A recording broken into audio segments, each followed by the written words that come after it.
So welcome everyone to the fifth day of depression, causes, implications, and solutions.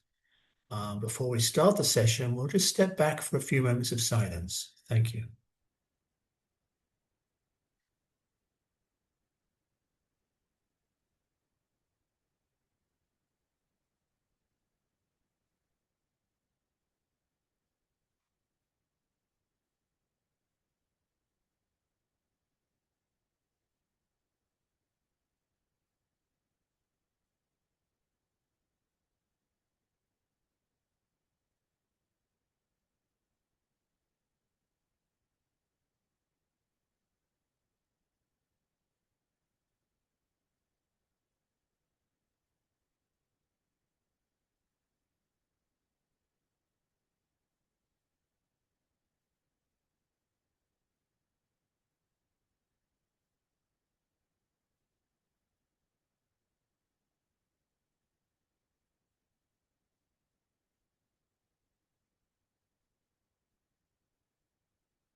So very warm greetings to you all. So our facilitator tonight is Dr. Monica Gelato. Now she hails from Gargan, but we're very happy to have her now in our midst here in Pondicherry. She settled here quite recently and seems to be seamlessly integrating already into the ashram life, raising a family, but also taking on various voluntary roles, and now, most recently, with the ashram school. She's also an editor and frequent contributor to our journal NAMAH. And the title of her session tonight is an intriguing What's the Light in the Darkness? So over to you, Monica, and I hope you enjoy the session. Thank you. Thank you so much, James, and thanks to everyone. Welcome everyone for joining today. Thank you. So I think we are at a phase of our series of our workshop where we can begin to consolidate a little whatever we have heard so far. You have heard many speakers and a lot of understanding and content about depression and what is it, what are the implications, how to get out of it. So would anyone want to share? First of all, I would like to know actually, has anyone undergone of something like depression, if not like a severe form? Because it's important to know. Otherwise, it's very hard to talk about something which I myself personally have not. Yeah, yeah. Yeah, Maybe someone will turn up later, actually, who has. yeah. She's not come yet. Okay, okay. Yeah. Yeah. So Swati is sharing that she has been there. Yeah, okay. Okay, Swati. Mm-hmm. Yeah, at times it may not be like a clinical depression, but yet we are undergoing something like that.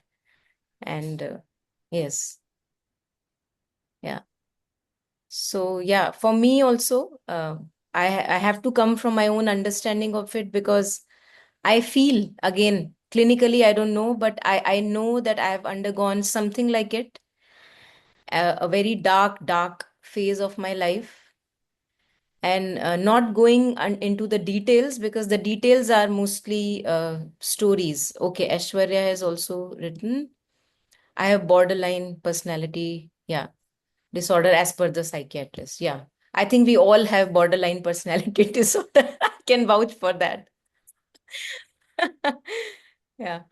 So it's just that some go to the doctor and some don't. Yeah. Okay. So yeah, what I want to share that if I go into the detail of any, yeah, you want to say something, Akhilesh ji? Yes. Yeah, no. When we do the 150 different tests of the psychology, we will find out not only depression, but many other things will come, right? And I think I had a very severe depressive disorder when I was in the corporate life. right? So we all have gone through the process. Indeed, I got depressed 3 days back, very highly depressed, though I'm in a sadhana practices. So the event brings the depressions. Maybe we go off and then we come back sometime. Yeah, thank you. Yeah, yes, Dodi. I wanted to share with you because you asked. I think question was if we experienced depression, right? I I guess probably everyone experienced depression, on smaller or greater level. For me, the biggest depression was actually when I did not know so much about Sri Aurobindo's yoga. And I also had this prejudice and stereotypes about that yoga. I didn't want to know about it. And the other yogas that were available to me were concentrated on, overcoming your ego, or what very, how you say, very popularly, it's available. It's called like death of ego or something like that. And the thing is that when you experience that, then actually you don't know what to do in your life, right? Because if you are not driven with ego, if there is no ambitions, if there is no outer life motivation, you really don't know what to do and you are really lost. And it is only integral yoga of Sri Aurobindo that says that when this happens, what you have to do is to actually bring your psychic being in front, and that you should live your life from there. And for me, that's actually the only way how you can overcome depression, which comes from the fact that you are not living your life according to your ego. So just wanted to, to share that with you. And that actually helped me immensely because I never saw any other discipline or yoga that actually gives this prescription what to do, because either, they are going to monasteries, ashrams, caves, or I don't know, something like that. But nobody says how you live in the world, in this world, if you are not obeying your ego, And this was the only yoga, as I said, that says you then bring forward your psychic being, and that's how you live, and everything is nice. Okay. Thank you. Actually, I disagree that other yogas or other masters have not shared how to live if not with the ego. It's not like that. They have shared. It's just that we just take it for the appearance and we don't understand it fully. So before this also, many people have clearly indicated how to live a life. And anyway, we'll come to it. But I don't agree that it's only integral yoga where it's explained that after death of ego, first of all, ego never dies. So anyway, we'll get into it. Okay. So the center of depression or any dark phase, the center of it, the root of it, is only one thing or maybe two, but they are quite related. And I think all of us would agree, even if we may disagree on other points, that the reason mostly in most of the cases, if not all, of a dark phase or a depression, if you check your thoughts, if you become conscious of your thoughts, what is going on in your head, which you call a dark phase, the thoughts are all centering around, forming around me. Me and my story, me and my story, me and my story. And it's a very common thing. I would be, as I said, that there can be some cases which can be very occult, and, there are other forces, powers working. And of that, I cannot say anything because I don't have any experience.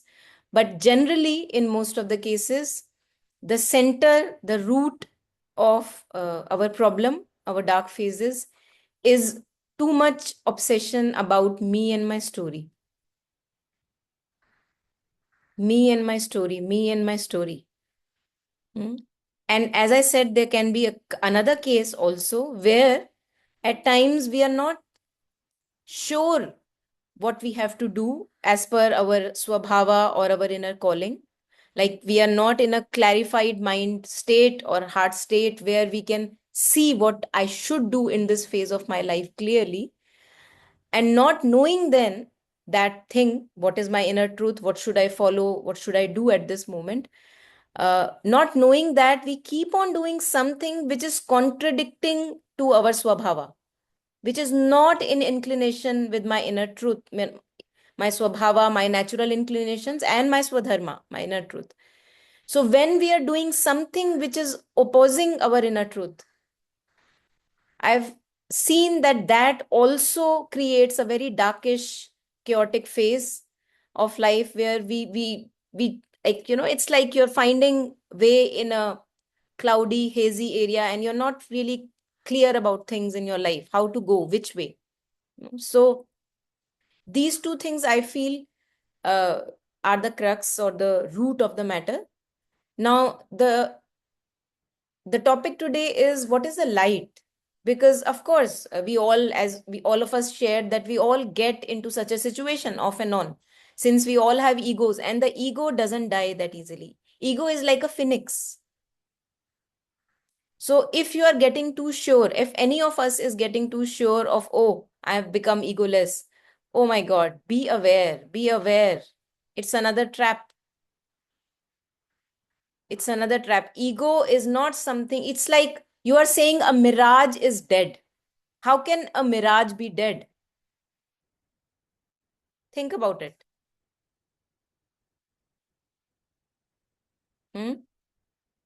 A mirage cannot be dead. Why? Because it doesn't exist in the very first place. So it's a very dangerous preposition to declare that my ego is dead. Very dangerous.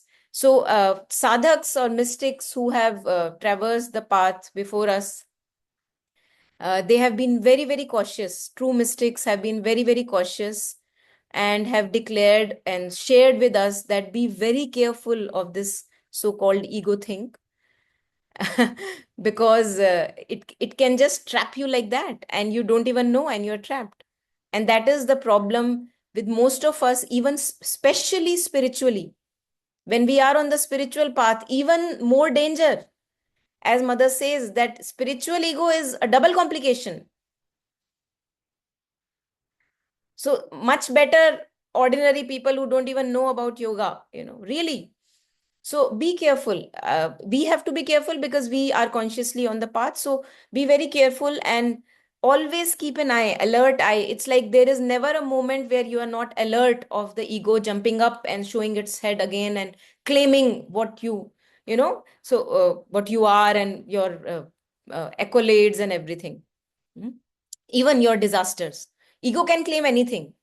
Ego can claim your disasters, ego can claim your tragedies, ego can claim, I did it. I am responsible for it. It's me. So either you are in a victim position or you are in a different position. It's the ego. So we have to be very, very careful. So what is the light here? When the mind is so clouded, the heart is so clouded, and we don't know what's the way to live life. What is the light? The light is very simple. It's very, very simple. It's so simple, mystics have said. And we all know about it. It's nothing, no secret that I'm going to reveal. Mystics have said that it's so simple and so ever present that we miss it. It's the light of my consciousness. It's the light of my sincerity. Can't I see what's going on in my head? What are the thoughts? What is the storyline? Can't I see who am I fooling? Can't I see the cloud or the haze or the story present in my heart about entangled emotions? The want from the society, the craving from samsara that is there. either of respect, of fame, or of acceptance, or, running away from rejection, not wanting loss, wanting gain. It's like very basic, very, very basic. So to become honest that, yes, I can see what's happening in me. I want to dominate, for example, over the other person, and I'm not able to. So the depression. I want respect, and I'm not getting that. I want that somebody acknowledges me as a person, and I'm not getting it. So to be very, very honest with yourself, with your consciousness, which can see clearly what's happening in your mind. If only you want to see. The light is there, but if I don't use the light, what's the point? And what am I blinded with? What is the blindfold on my eyes? Just a taste for suffering. And that's why Mother says, lose the taste for suffering. Lose it. No part of your being should want to suffer. Like, it's a bad taste to have. It's like some people have, for example, a taste for oily and fried and, heavily fried items, or very, very spicy items. And when you continually consume these items, they damage your intestines. And at times, the craving doesn't even stop there. Even with the damaged intestines, the taste has not got over, so you want some way to take it in. So such is the craving. The craving for suffering. It's a very subtle craving. We may not realize that we are enjoying our sadistic times. We may not realize. So Mother says that if you want to be ready for the new race, which we have to be ready. If we are not Mother's children, then who? All of us are Mother's children, and we have to work for it. She says that you have to absolutely lose the taste for suffering. No matter what the condition, it doesn't matter. You may be challenged in this or that aspect, and we all have our limitations. But whatever is the present condition of my being, I have to start from there. That is my base. And if we will see that we can be grateful for so many things, even in that state, limited sphere. Okay, no problem. Okay, this is lacking in my life, that is lacking in my life, but so many things I have on my plate. So begin from that and have no part of your being enjoying the taste of suffering. That is a mother's warrior. And if a thought comes, if a feeling comes, and it will come, because our old selves don't die that easily. They keep on reviving themselves again and again in our thoughts. So when the thoughts of our older selves will come, what will we do? We will put as an ahuti in Mother's fire, in our inner fire. It is not to be entertained. Absolutely not. And you may go through pain while you are putting the ahuti of something you would like to taste again. You have to go through some pain, because, that was a taste that you liked earlier. And a part of you is wriggling towards it as if to catch it again. But it's a sad taste. You have to leave it. So leaving the old tastes, and whenever the old taste revives, again, becoming conscious. Consciousness is the light, which is the light in the darkness. And at all times in our life, consciousness is always present. We can never say my consciousness is not present. That's why it is called Sat, ever present, eternal. Even when the body is left away, changing form in the mud, consciousness is ever present. That is the light. What more can we ask for? Immortal light we are living with. So we have to, with the light of our consciousness, we have to become aware of our own manipulative agendas. Nobody can give us depression if I am not calling it. I must be calling it in some part of my being. Check that part. Be very, very brutally honest with yourself. And you don't have to declare, okay, which part of you was calling what. You don't have to declare it to anybody. Nobody can see behind your body. Thankfully, we have not yet become superhuman, and the bodies are not transparent. Nobody can see what's happening inside, right? Just declare it to yourself. be honest and leave whatever craving you have from the environment or the people around you, because you are not going to get it. You may die, but they will not give you attention. So this is the extent to which ego can go. It can actually make you suffer that much that you're ready to give up your life just because wanting attention from people around. It's a very sad state of affair. I've seen going through those phases that you're because this part of the body has a connection with all our emotions and everything. So this vital craving part has lower vital, specifically the craving part, it is stationed itself here in the lower belly. So that's why whenever we are under depression or uh, the vital is responsible and we are giving in to the demands, we are not able to really take delight in things, and our eating patterns change. We are not able to enjoy what we eat, because it's located here in lower belly. And I have seen people lose weight also because that is the seat of the lower vital, the craving part, which cannot declare. So it's very difficult because the thoughts are so confused. You can't declare to someone, what are you suffering from? You just say that, oh, I'm suffering right now, because it's so entangled within. And the things are so, it's like you become ashamed of clearly stating it to someone because, we are very manipulative creatures. Ego is very manipulative. So you can't even declare in a clarity, what are you suffering from? So we label it as depression.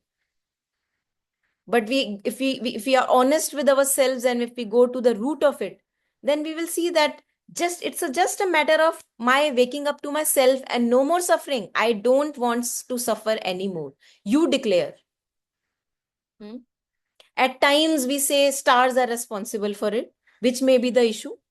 Maybe one is undergoing a pattern in the planets where they become just too much overwhelming, and but my insincerity adds on to that crisis.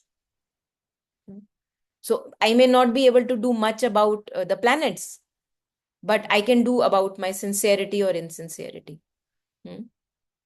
So it's a very radical change that is required. Otherwise, it can stretch for a long time. And no part of me can be dishonest and be out of depression. It's not possible to yet be dishonest and be out of depression.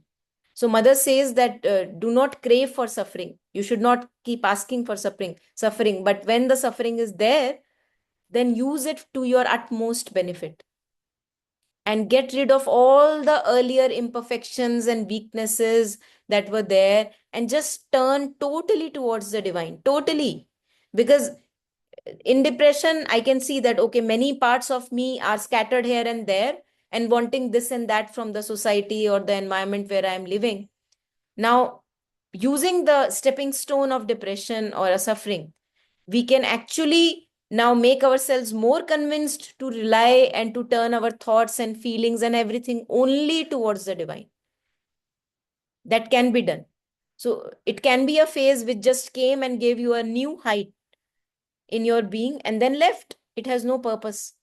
And nobody else is giving me depression, but I am creating a depression for myself so as to be able to rise to a different level.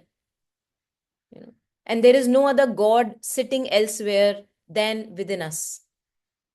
So we have to lose that image of God sitting somewhere and looking at me and my life, and how can, I suffer when the God enjoys. No, I am the God and I enjoy or I suffer. And whatever situation I create it for myself so as to overpower a weakness, undergo, a different exponential phase in my growth. Nobody else is creating this situation for me. So we can take a break here, pause here, and take any questions or concerns. If I've said anything which is maybe contradictory to what you believe, you can share if you want to. Yeah. Or any other thing. Yes.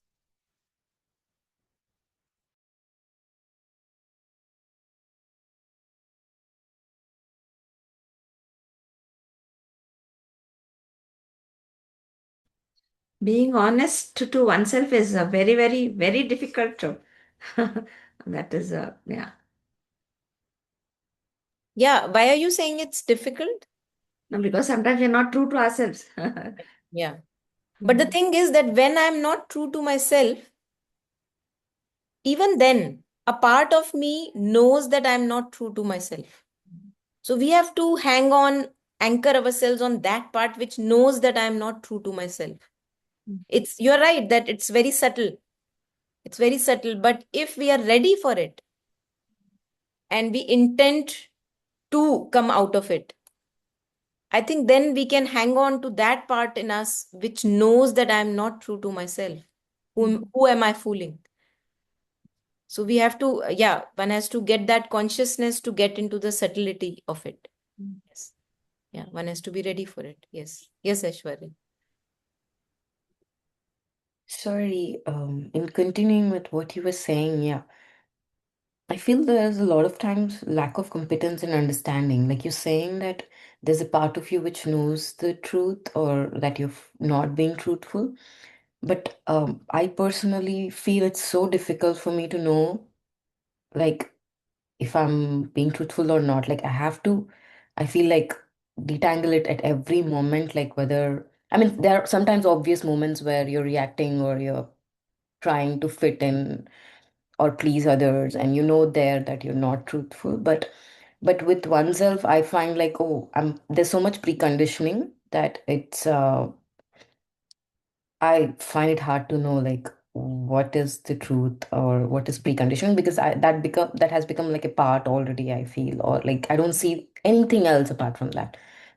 And the other thing, from what you were speaking before, like uh it's not in my experience, though I have heard it from you and many others before, that it, something in you likes that taste of suffering, or like I feel like it's not, I mean, how can it be true? Like, because I actually want to come out of suffering. I do not want to suffer, or I do not want to be sad, or all of this. And maybe there is a part, but it's not in my conscious awareness, I would say. And sometimes I feel like there could be trauma, or of course, it's all in the attitude. Like, okay, there is perhaps no real trauma, but it's all in the attitude of the person and how their condition may be.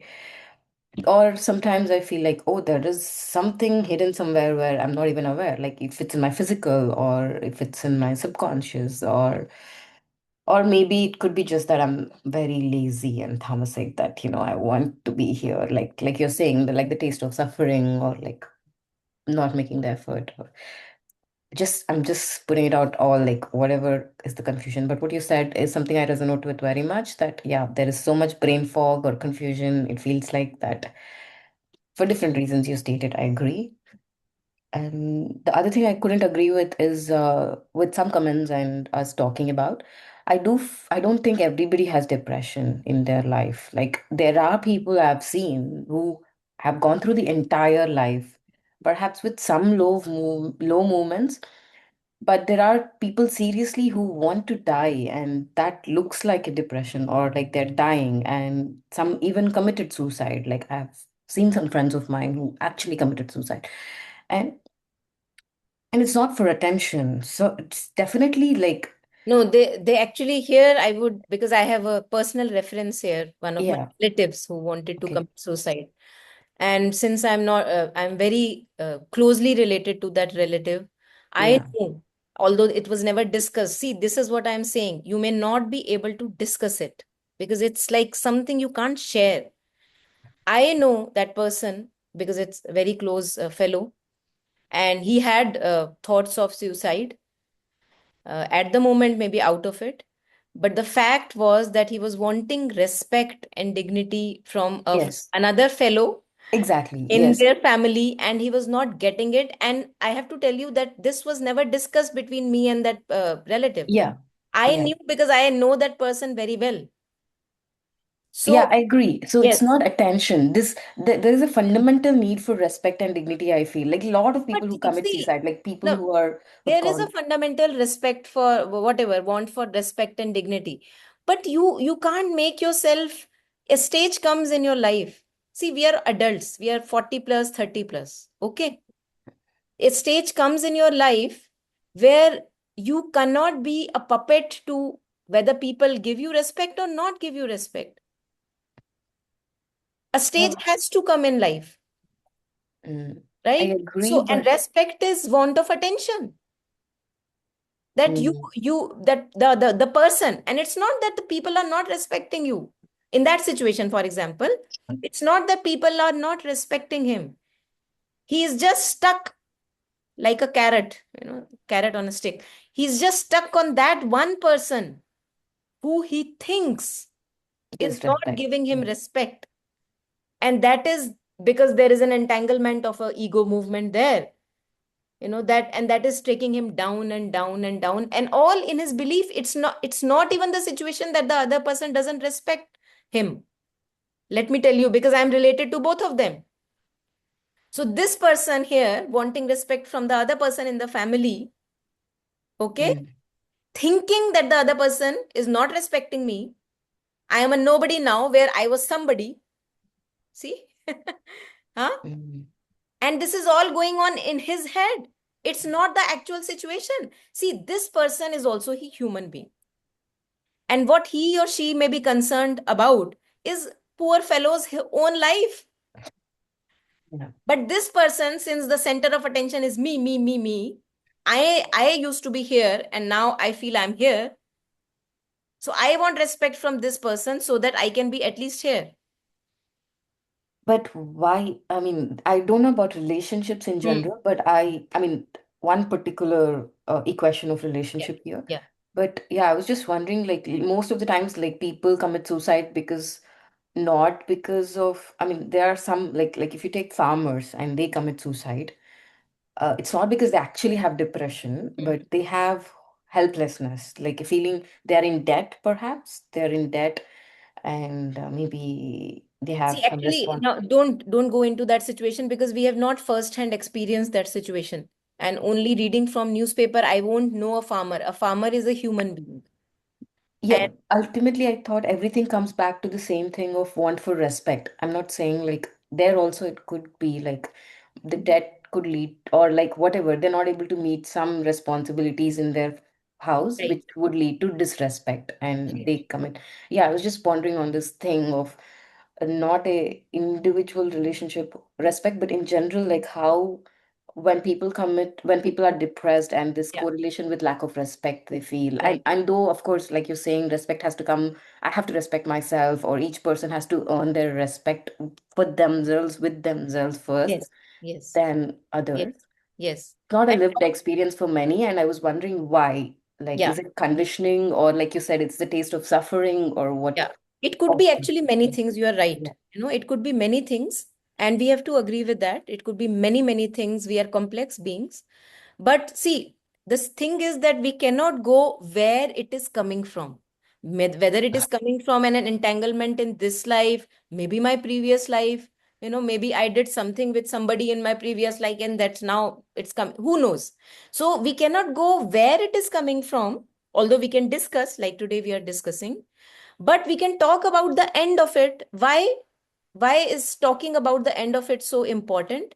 Because nobody likes to suffer and Yeah. not born to suffer. Okay, so here I would like to steer it a little towards what is You. the end of it? Okay. Huh? Even suicide, for example. And I feel, well, lately we took out a very small booklet on depression and suicide from Sri Aurobindo Society because we were thinking that it's very important to know that suicide is not the end of the suffering. Because Yeah. when we commit suicide, for example, you're talking about a farmer or anyone, my relative, for example, we think that the suffering I am experiencing right now will end when I commit suicide. That is not true. That is Yeah. not true. And it is important for us to know and maybe share this information around us because when we commit suicide, and there are not only what mother says about how we suffer when suicide is committed because it's an Yeah. At unnatural the occult ending of level. life. Yeah. Yeah. Not only that, there are other people also who have first hand experienced the the condition of people who commit suicide. Like, for example, a person who has gone in a near-death experience and come back, they have also shared what happens, and suicide is not the end of it, basically. So that is why, knowing that suicide is not the end of our suffering, and we suffer even more when we commit suicide, can we turn the situation or our gaze in such a manner that whatever we are dealing with in this life at this moment, no matter how complicated it is, hmm, to get out of that situation in a very wise way, and to take all the help that is available.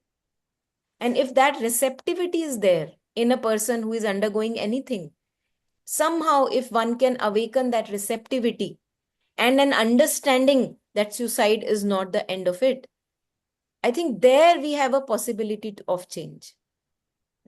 Because what we want to get rid of is the suffering. And understanding fully that suicide is not the end of suffering, in fact, perpetuation of it.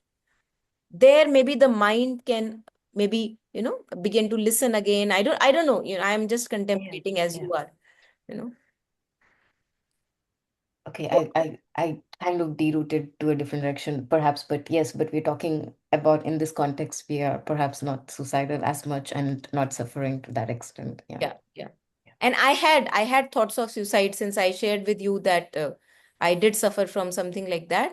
And I realized, and I'll come to that later, I realized that my focus was just too much on myself and what I am not able to get in this particular situation. It was respect, love, or whatever.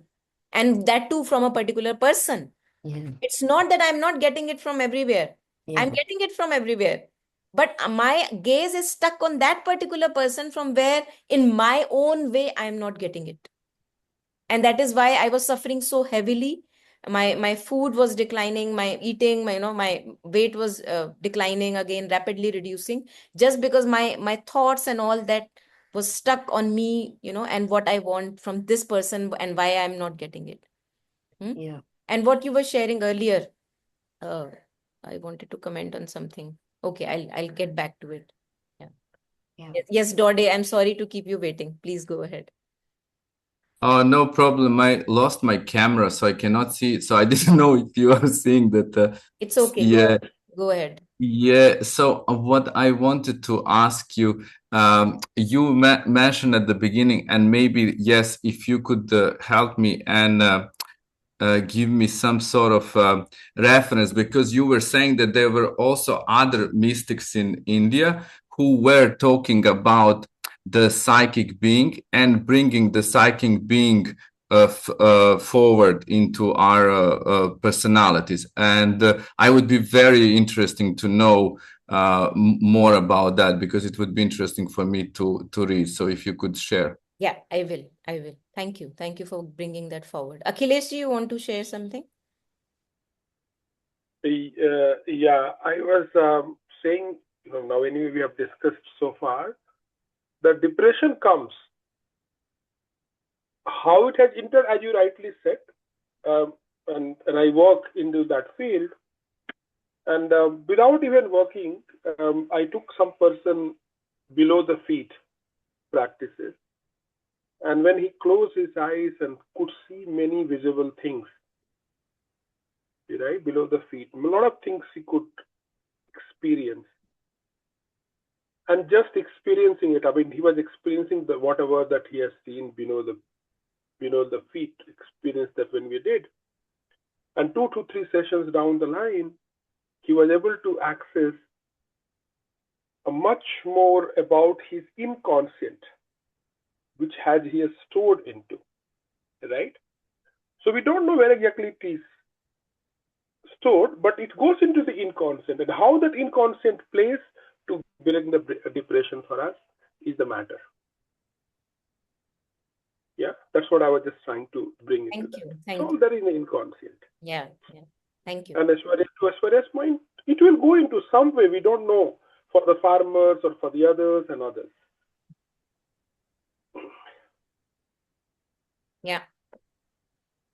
Yeah. So responding to Dorde's query that who are the mystics who have talked about psychic being.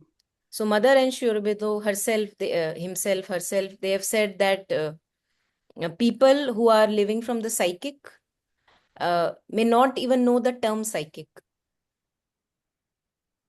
Okay, they may be living very simply and very beautifully. And they have never read, for example, Psychic Being or Mother or Sri Aurobindo. Or maybe they have never even read spiritual literature in this life. Who knows? And there are people very simple and so beautiful from inside and never read a word of spirituality. In fact, I have seen that people who read spirituality, in fact, become even more of a trouble at times. So yeah, we don't know. So what I wanted to say is that uh, psychic being, as the word it goes, no, I have not seen any mystic, at least in my knowledge, refer to it. But mystics have said, just like in Savitri, we see that to reach the soul, we see those lines, cast away thought from thee, cast away the sense that deludes, right? And that is how Savitri goes and finds her secret soul. And Kabir, a famous mystic in India, medieval times, he has said many, many times in his verses that through thought you cannot reach him. Through your senses will betray you and go to the depth of your heart. So all this has been said, and to live a life not berating or making somebody else superior just because of the color of the skin or caste, or make living a life like a good human life. So people have gone that far. If we see Buddhism, not talking about old kind of Buddhism, but the contemporary Buddhism, it mostly dwells upon living a beautiful life right now, beyond your evil thoughts, living from the depth of your heart, and not entangled in emotions and wantings and cravings. So all of this is leading us to the psychic being, a life which we may say that in Buddhism there is no divine, but they have their own divine, which are the bodhisattvas, the Buddhas of all directions. So in some way or the other, they are praying or they are offering themselves to something higher above themselves. And they also talk about the wisdom in the heart. What is the wisdom in the heart if not the psychic being? So that's why I was sharing with you that I disagree that it's not being said, but it's been said in very, different terminology, and not to get lost in the terminology. So the basic crux of the matter is that all of these are pointing us towards living from the depth of our truth and being, not fooling ourselves, not getting entangled in the worldly affairs. And they are talking about that we have to live in the world. Nobody is saying that, okay, you put up a robe of a monk and go outside and live like that. No, no. And even if the monks who are talking these days in contemporary times, they are not asking you to put up a robe and then live a life of spirituality. They are talking of spirituality in the middle of everything, like Kurukshetra. They're not asking us to abandon anything, because they also see, contemporary Buddhism sees that the life has to be changed right now in this material world, because we may have gone to the pinnacle of materialism, extreme luxury, we have done everything for comfort, but where is the soul in our life? Where is the light in our life? Where is the meaning, the depth in our life? So they are taking us there, now that having achieved the best of materialistic affairs. So I think that it is the message is spread widely enough in these times, and there is no dearth of examples where you could see pointers towards psychic being in different terminology. Yeah. So I want to just maybe towards our end, before we finish the session today, I want to draw your attention to um, a few lines of Savitri, and if time permits, also one prayer, or maybe I'll take the prayer first. There's one prayer of the mother, August 17. I'll just read it out for you. I've put it in front. It's August 17, 1913. And why I feel this prayer is important for us right now, because it tells us that how obscure and dark it can become when our thoughts are turned toward me and my story and my needs which are not met.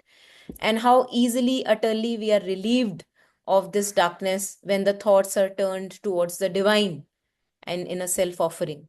So in August 17, 1913's prayer, Mother says, "O Lord, Master of our life, let us soar very high above all care for our material preservation. Nothing is more humiliating and depressing than these thoughts, so constantly turned towards the preservation of the body. These preoccupations with health, the means of subsistence, the framework of life." She says, how very insignificant is all this.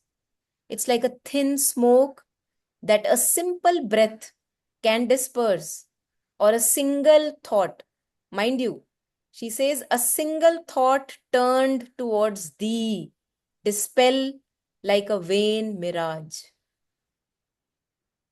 Deliver those who are in this bondage, O Lord, even as those who are the slaves of passion, because also passion gets us into trouble. So she's saying that deliver all of us who are suffering heavily because of all this, all the thoughts turn toward ourselves and thoughts turn towards a passion, wanting, craving, running after something. On the path that leads to thee, these obstacles are at once terrible and puerile. Terrible for those who are yet under their sway, puerile for one who has passed beyond. How shall I describe that utter relief, that delightful lightness which comes when one is free from all anxiety about for oneself? I'll repeat this line. How shall I describe that utter relief, that delightful lightness which comes when one is free from all anxiety for oneself, for one's life and health and satisfaction, and even one's progress? I'm picking up a few lines. So this is the last line I'm picking. Thou art all that illumines and enraptures us, the whole reason of our existence and all our goal. The reason of existence is also the divine, and our goal also has to be the divine. Divine, in other words, Mother says, we can call it perfection. Perfection in our thoughts, perfection in our feelings, beauty, harmony in our feelings, and perfection in the body. And if all our energy is going towards perfecting this instrument that is given to us, I don't think ever that we can again fall into darkness, even if we may have fallen into it earlier. This is a choice, as Aishwarya was saying, we have to make perpetually this choice. One has to be on constant alert. It's a perpetual choice to be made. And the old selves and the old, like phoenix from the ashes, will rise up again. And I will be the one with my consciousness which sees.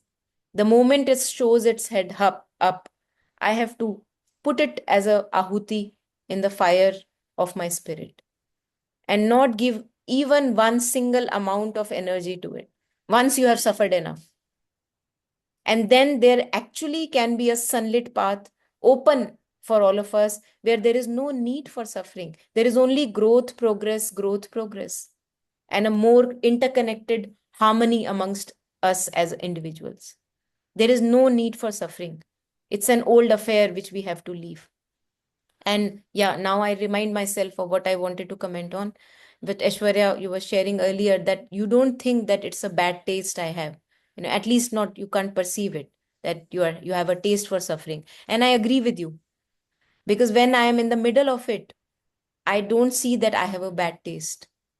It's so natural to me. That I actually innocently feel helpless about it. So I can understand that innocent space. And I can say about the bad taste only when I'm out of it.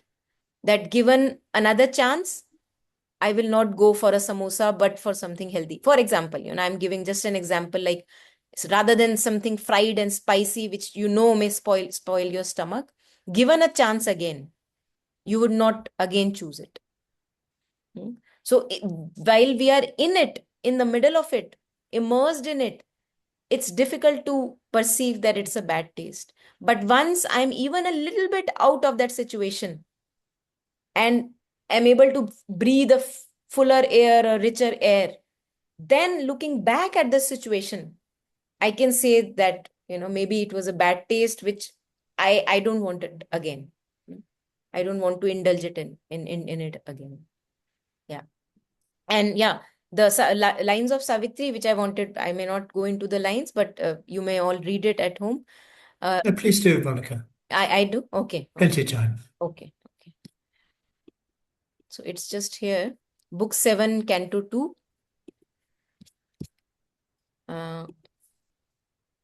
Yeah. So book 7, Canto 2 is very close to my heart because it saved me again from a very deep darkness, which I was sharing with you. And where Savitri is like really disheartened, really, like she's plunging into a kind of a darkness, that what is the point of this life when Satyavan is not there? And, what do I do with this life? I don't want to live without Satyavan, for example. So there is a grief that comes over a darkness, a kind of a something like a downward pull. And then this voice talks to her. And that voice says, "Why camest thou to this dumb, death-bound earth? This ignorant life beneath indifferent skies, tied like a sacrifice on the altar of time. O spirit, O immortal energy, if it was to nurse grief in a helpless heart, or with hard, tearless eyes await thy doom. Arise, O soul, and vanquish time and death." So a voice comes and from within her and asks her this question, that why are you here? Why are you born if it's only for darkness and unfitness? Then she says, my strength is taken from me and given to death. So I feel so helpless, like I have no energy left. What do I do without Satyavan? Why should I lift my hands to the shut heavens or struggle with mute, inevitable fate? So why I find these lines very invigorating is this was my condition, which I could really resonate with when I was plunged deep into my affairs and my darkness. Why I was born? What is the mission of my life? And then the voice speaks again. After Savitri has, explained much more about her situation, the voice says, "Is this enough, O spirit? And what shall thy soul say when it wakes and knows the work was left undone for which it came?" And all of us have a work to do. And Mother has said this umpteen number of times. We all are like pieces of puzzle, like a big, vast puzzle. And if you have ever played a puzzle, no one piece can replace the other piece. So each one of us has a very, very unique mission. Mother says, in no matter what little sphere that mission may be, it may be a very small sphere, but only you can fulfill that mission. So the voice is sharing that what will I say when you go back and the soul wakes up? That, oh my God, I went there and I forgot what I had to do. So wake up, she says. And then suddenly something awakes in Savitri, a kind of a receptivity awakes that, okay, I don't know what I'm supposed to do, but since you tell me that I'm here for a mission, okay, tell me. So Savitri says, I am thy portion here, charged with thy work. As thou myself seated forever above, speak to my depths, O great and deathless voice. Command, for I am here to do thy will. Now we have to see the similarity between our situation and Savitri's, because she also doesn't know what lies ahead. She doesn't know what her mission is, but at least she is receptive. She is receptive to that wise voice within herself. And she is saying, okay, I may not know, but since you know, okay, you tell me what I'm here to do. So that openness, that receptivity is something that can pull us out. Huh? And then the voice says, remember why thou camest. Find out thy soul. Recover thy hid self. In silence, seek God's meaning in thy depths. Then mortal nature change to the divine. Then the voice says, cast thought from thee, that nimble ape of light, as if thought is screaming you away from your true mission, true self. In his tremendous hush, stilling thy brain, his vast truth awake within, and know and see. Then it says, cast from thee sense that veils thy spirit's sight. Then thou shalt see the eternal's body in the world. So it is very important for us to know that, have I found, can I declare to myself that I have found, I'm in touch with my hid soul? If not, then get at it.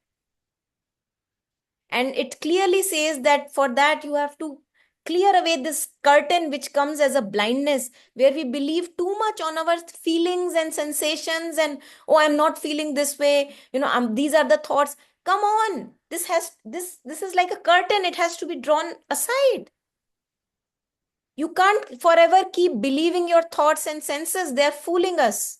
Even science, quantum science, tells us that our thoughts and feelings are fooling us. Doesn't it? Those of us who have even touched a little bit of quantum science, they say that this pencil, which is very strong, solid, it is just a matter of my sense which is making it appear so solid. It's not solid. This is like, it's not there as if, but it appears because of my senses that it's there. So we have to cast this curtain of thoughts and sense aside. What does it mean for me? It means not to believe all the time what my thoughts are saying, not to believe what I am feeling even, and go into the hushed inner sanctuary to find the very wisdom that is lying there, waiting to be revealed, even only if I have time, not enough from conversing with my thoughts and feelings, because we believe too much in our thoughts and feelings. We think that is the truth. What I am thinking is the truth. What I am feeling is the truth. And that keeps us forever away from the truth itself. So here clearly in this canto, it's clearly that if we want to find our soul, our true psychic individuality, our true self, it is not possible all the time believing in my thoughts and opinions and storylines and feelings even, that I can get in touch with it. For some time, I will have to go into that hushness, that stillness completely. And again in these lines, if you go deeper into it, it says again and again, I'll say, in the enormous emptiness of thy mind.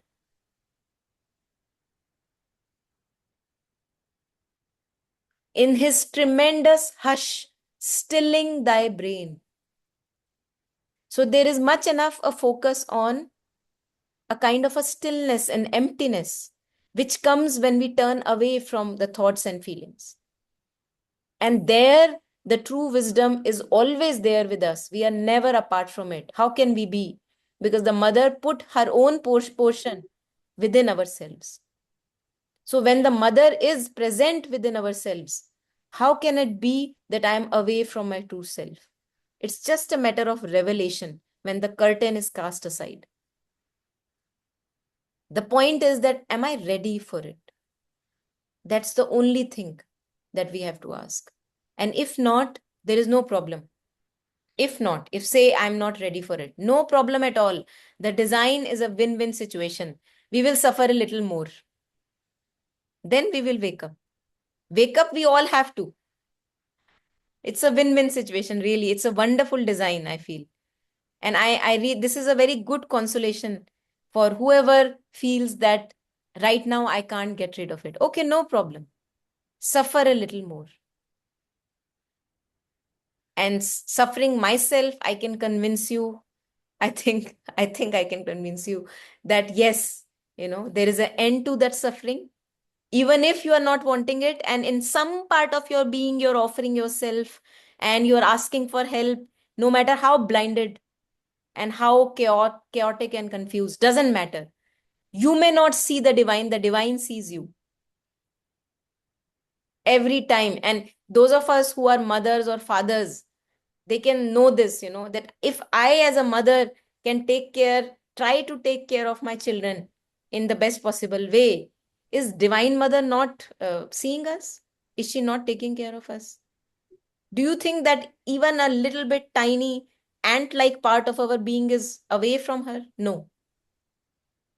She sees everything. Even if we don't want to show it to her, she sees that part also. So there lies our consolation, that everybody's time will come. And even if I don't want to wake up right now, because I can't, I feel I will suffer a little more. And when the suffering will be enough for me, I will have the taste over.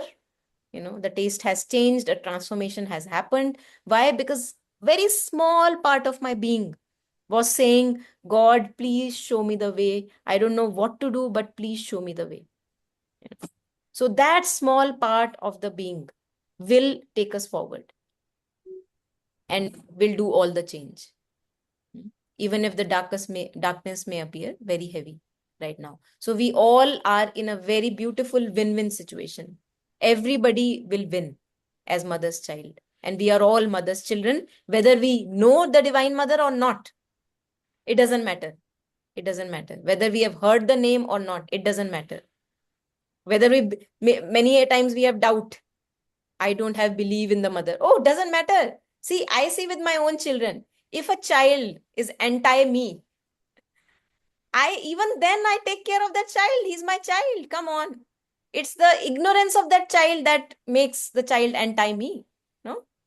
So a mother is a mother for even the children who are the naughtiest and the most rebellious.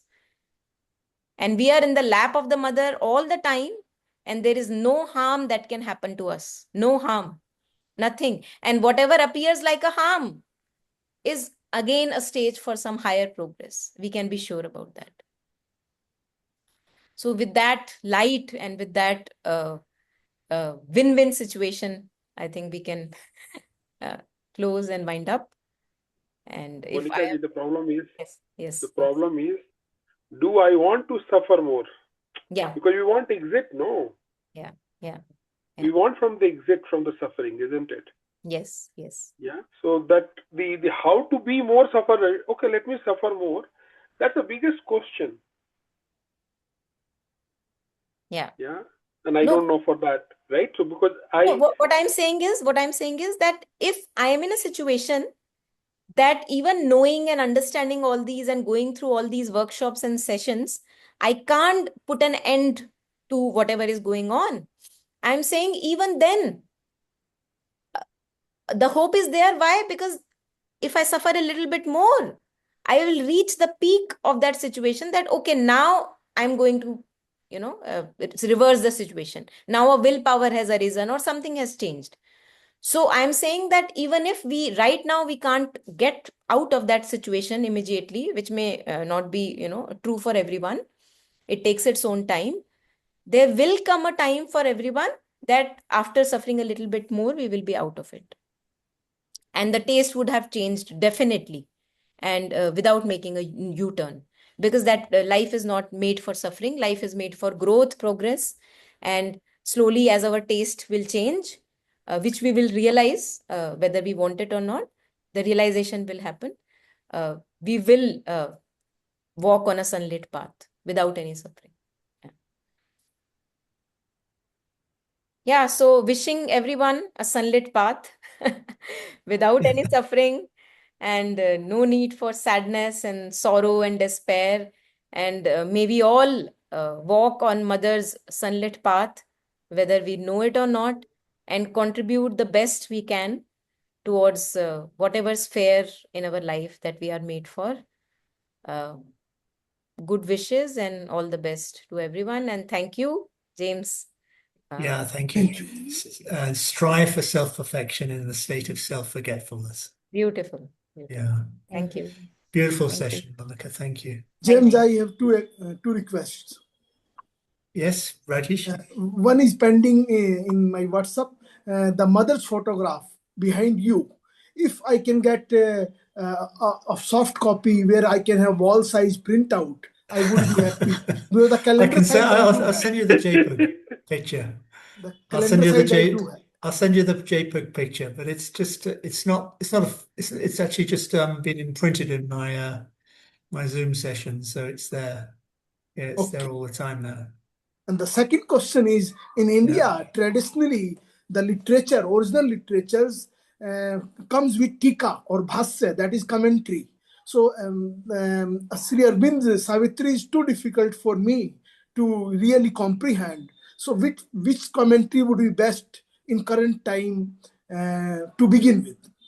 I know you would say go to the original, but I want something else, the commentary on Savitri. So, according to you, which one you will suggest, even later on in WhatsApp, whatever way. Probably the mother. Anything But from the mother would be suitable because it's in a sort of much more simplistic language. okay. So that I would go to the mother for that, but you must try and persist with Savitri, you know, even if you don't understand it. Just read a few lines every day in a state of sincerity. Just read a few lines every day in a state of sincerity, and eventually something will take over and you will actually begin to understand it. People have said this to me many, many times that they said that I didn't understand a single word of Savitri. You know, I read 700 pages and didn't understand a single word, but they kept on with it, reading it every day, reading it every morning, and it just happens. And something takes over and something will unleash itself in you, Rajesh, and you will, you know, you won't mentally, you can't mentally understand Savitri. It has to be an inclination of the soul. It will come. Yeah, I'm guaranteed. Oh, Persistence, let, persistence, James ji, let me but see. persistence. Let that's the me. ideal way. But I also found myself, Alok Das commentary has helped Yeah, me. yeah. Well, they would do, of course. Yeah. Which one, sir? Alok Pandey. He's given many, Yeah, many talks on Savitri, and I think they're all on YouTube, aren't they? right. Yeah. No, he has Yeah. book. His book is also there on the commentary on Savitri. Okay. Okay. So, and of course the mothers. But there is a very simple book also, very simple Introduction to Savitri. I picked up from there. So a lot of things you can pick up. So probably the mind starts preparing for it. So, you know, Introduction to Savitri, then you understand what it is. Then you go to Alok Das, then the mother, and then you start getting. Yeah. But nothing Yeah. takes away what James said. Every day you need to read. With that, I think reverence. that's really a gimme because, you know, you can go to as many scribes as you want, you know, but really the understanding is your own. You have to understand for yourself, and somehow you have to grasp it for yourself, and somehow you have to do it without any outside intervention. You just need to basically persist and carry on, and something will eventually dawn on you, and your consciousness will be deepened and elevated in the process. Yeah. Thank you, Monica. Yeah. Thank you. Thanks a lot. Yeah. Thank you, everyone. Bye-bye. Yeah. Thank you. Namaste. So the last session next Saturday, Dr. Sumitra Basu. Thank you, everyone. Thank Namaste. you. Bye.